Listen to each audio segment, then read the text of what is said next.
Bien le bonjour, militant culinaire. Une petite recette express pour une idée de cadeau de Noël très originale. Euh, des petits chocolats à l'ail. Oh là là, alors ça, c'est bizarre, mais je vous promets que ça passe bien, que ça surprend et que c'est original. Alors c'est très simple, vous prenez des gousses d'ail que vous dégermez, que vous coupez en deux. Je sais pas si on voit bien. Voilà. Vous y mettez du lait. Vous faites cuire pendant une petite demi-heure à feu doux avec du sucre, un petit peu de vanille. Vous voyez ici les gousses d'ail, un peu de vanille, deux ou trois cuillères à soupe de sucre et on fait cuire une petite demi-heure. Alors nous avons l'ail qui est cuit, égoutté, mis à sécher un petit peu sur le papier absorbant. Vous allez voir qu'ils sont très fondants. Vous allez faire fondre du chocolat au micro-ondes tout doucement en arrêtant, allumant, arrêtant, en touillant. Et vous conservez le lait de cuisson de l'ail. Vous pourrez l'utiliser pour faire une béchamel, sachant que la vanille va très bien avec les poissons Saint-Jacques. Donc une petite béchamel ou un coulis de corail à la vanille, ça peut le faire grave. Donc voilà, nous avons le chocolat fondu, nous avons de l'ail. Vous prenez une gousse d'ail, vous la trempez dans le chocolat fondu. Alors sachant que moi j'ai mis un petit peu de noisettes concassées grillées. Voilà, pour apporter encore plus de gourmandise et un petit peu de croquant dans ces chocolats. Donc essayez de faire tomber l'excédent de chocolat. Hop. Et ensuite vous prenez sur un papier sulfu, vous posez votre ail. Si vous voyez qu'il manque un petit peu de chocolat, vous prenez du chocolat, vous en remettez dessus. Et vous continuez.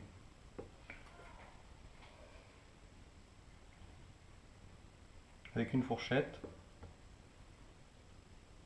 Bon voilà. C'est plus qu'artisanal. Mais le résultat est sympa. C'est très sympa à offrir. Et c'est très étonnant.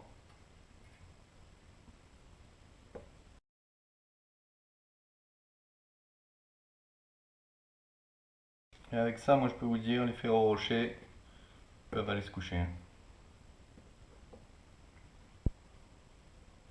Et puis toujours pareil, hein, ça vous prendra une petite demi-heure. Ça vous coûtera 5 fois moins cher que des Ferrero. Ce sera unique. Ce sera fait maison. Et ce sera bon. Alors si jamais vous lancez dans une production industrielle, euh, vous pouvez mettre votre petit bol de chocolat dans une casserole avec de l'eau chaude pour que le chocolat reste bien fondu. Production industrielle, ou si vous ne vous sentez pas assez rapide, pour pas avoir à rechauffer le chocolat tous les 3 minutes.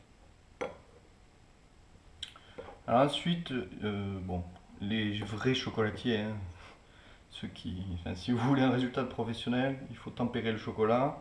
Alors, tempérer le chocolat, c'est le faire monter à une température autour de 30-40 degrés, puis de le refaire descendre en dessous d'une autre température de 25 degrés et de le refaire remonter à une température de 40 degrés.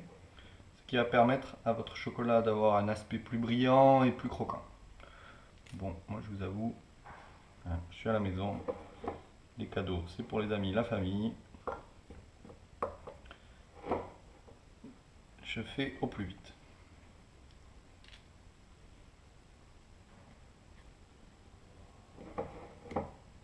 Alors vous pouvez aussi saupoudrer du chocolat en poudre, faire genre en mode truffe quoi. Une partie, vous pouvez tant que le chocolat est pas refroidi, ça donne encore un autre effet.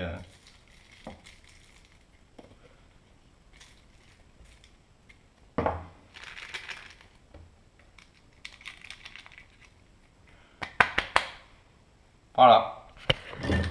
You casse tout. Bon, ça n'a pas trop une belle gueule comme ça, mais je vous garantis que ça le fait.